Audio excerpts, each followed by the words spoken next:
Y'all, I'm Steve. Welcome back to the channel. Welcome back to another video. If it's your first time stopping by the channel, hit that subscribe button. Trust me, you won't regret it. If you're a returning subscriber, as always, guys, welcome back, and I do appreciate the support. Guys, I saw a video this morning. I want to share it with you guys, man. You know, this is a video out of D.C., Washington, D.C., shout out. And it shows a man that was at a gas station, and he was approached by 3 teenagers. And they were carjackers, and they tried to take his car, but he fought them off.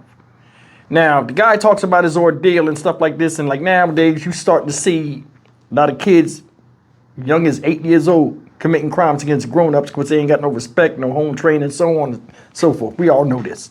But I want you to pay close attention to this video, right? And I want you to watch the... It's not funny because I hate this type of stuff. Only one of them dudes that went to rob this guy was really about it. Watch the other two, especially the one in the blue hoodie. And these tough guys. But when this guy fought back, I want you to watch how they backpedal like defensive backs. Check it out. Let's get to a story that's all new this morning. A DC bartender, lucky to still be alive, and maybe, you know, he's lucky to even have his car this morning after everything that he went through. Goodness, take a look at this video. 3 young men trying to steal his car over the weekend as he went to pump gas on his way to work. This happened near the popular nightlife area of Blagden Alley at the Sunoco near 9th and N Streets in Northwest. And that's where we find Jess Arnold this morning. And Jess, this highlights a problem we've been talking about really often in the district. We're talking about carjacking. Yeah, and a good reminder, as this bartender says, to keep your head on a swivel when you're out and about. Now, Randy White's a local bartender at Calico, which is right nearby this gas station that's behind me. He said that he had just stopped by here to grab a few items from the convenience store here at the Sunoco gas station, again at 9th and N Streets Northwest. This was before his Saturday shift started at 6 p.m. He said he was walking out of this convenience store when 3 young men who he describes as teenagers attacked. As soon as I get in front of my car, I hear the fast footsteps approaching, and so I knew at that point. So I turn around, and then that's when the scuffle ensued, and immediately I didn't want to fight them. I knew what was coming. I knew they were going to try and take my car, but I worked way too hard for myself just to relinquish it like that. So as you can see in the surveillance video from the gas station, he decided to fight back. Randy says they told him to give over his things and put him in a chokehold.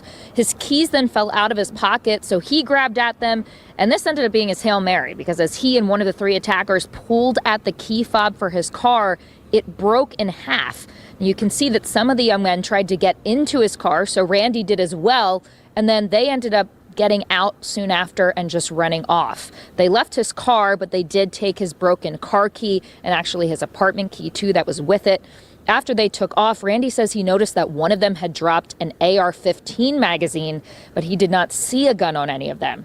Now, Randy said he was most disappointed that no one in the busy area ran to help him as he yelled out for help. Mentally, I'm still processing it a little bit.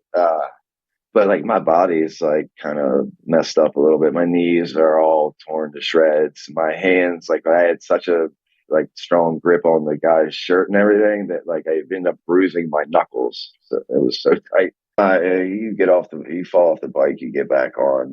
I'm not gonna let it ruin my life about it. Just you got to be more vigilant. Always good advice to stay vigilant, especially because Randy says this is not the first issue he has had with his car in this area. Less than 2 years ago, he said his car was actually stolen. He came out of his home to find it gone one morning in this very same neighborhood. That video is so dramatic. I'm just so glad he is okay after that. But Jess, we've talked a lot about this rising number of carjackings in the district. Where does that number stand right now?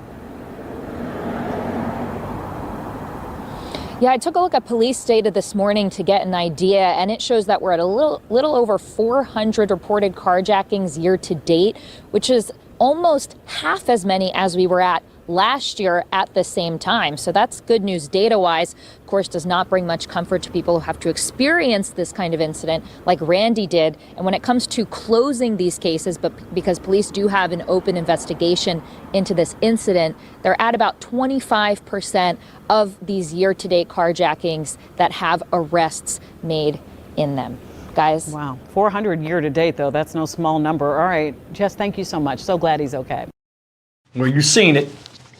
That's why I tell you people, if you could get a chance to get you a concealed carry license, you need to go ahead and arm yourself, because these people ain't playing with you, whether they kids or not. And it's unfortunate, because I hate seeing children do stuff like that, and I can't stand bad kids. I want you to think about that. They followed that man, and then one of them decided to jump, thinking the other one was going to jump with him, and they didn't. The boy in the blue was scared. He had his hands behind this dude. If that guy wasn't the white dude that was messing with, trying to fend them off, if he had let his adrenaline kicked in, but if he had calmed himself down a little bit, he could have seen that the dude was trying to like get him on the ground. The other dude was scared, and the other guy walked off like he wasn't with him. These your friends, partners in crime. But the dude in the front, the one doing the crime, the other one behind him, scared as hell. Him holding his back, my man fired on him. He ain't had nowhere to go. Then the other guy, he fall on, the guy that punched him fall on the ground like he ain't really want to fight. I guess he realized they was kids. I wouldn't have gave a damn. I wouldn't have gave a damn. And that's the thing. These people are coming at you with the BS. Minding your business. Broke the man key fob and everything else. When does this end? When does this end? I'm sure these kids that are doing this stuff have what? Seen it before. Why? Because it's learned behavior. When you see it happening long enough, and then more of the times you get emboldened yourself because you feel as though nothing's going to happen to you. And the way they do up there where they at, they juveniles, don't nothing happen anyway. They'll get screamed on probably by their parents, occasionally knocked upside the head, but still allowed to go outside. Or raised by a single parent, whether it's a mom or dad, that got to work, and they going for they go their way back in the streets anyway. That's the thing.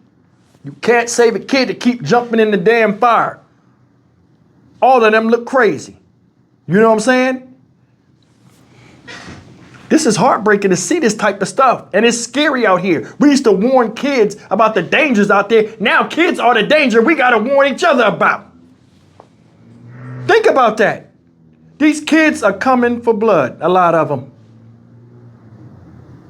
And they're using them being kids, or them being a lot of them, to overtake you. In case you got something, that some resistance. This guy punched. As soon as he punched, that other dude ain't want no parts of that. Stupid stuff. Then they run in the car, trying to grab whatever they can, broke the man's key fob, like I said. All kind of crazy stuff. For what? Seriously, for what? There are people rushing to the graveyard and damn sure running to the plantation, aka prison or the penitentiary or whatever you want to call it. It's so good to be bad until you get caught. Then you look stupid as hell and want somebody to get you out of it. Or when you get your head blown off out in the street, people cry and say, oh, you didn't deserve that. He was a good kid. Yeah, well, he did some bad shit, and bad shit happens when you do that. This is crazy, man. I'm so far removed from the reality of seeing this from the way a lot of us was raised. You got little kids walking up to you and talking to you like they on your level, or they can beat you up. Are you serious? Listen, I don't care who you are or where you come from.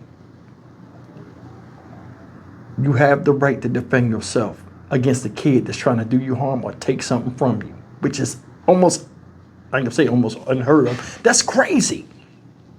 Can you imagine you as a regular working man walk up by some kids and they just punch you in your face and try to like beat you down and take your stuff, and you like, what the hell? Like, come on. That man was throwing punches, none of them really connected like that, but that first one, he seen the guy had power and he seen he couldn't overpower him. This is craziness, man. And it ain't gonna get no better. I'm Stock Market Steve for the Dynamic Reason channel. As always, like, comment, share, and subscribe. I'll see you in the next video, and be careful out there.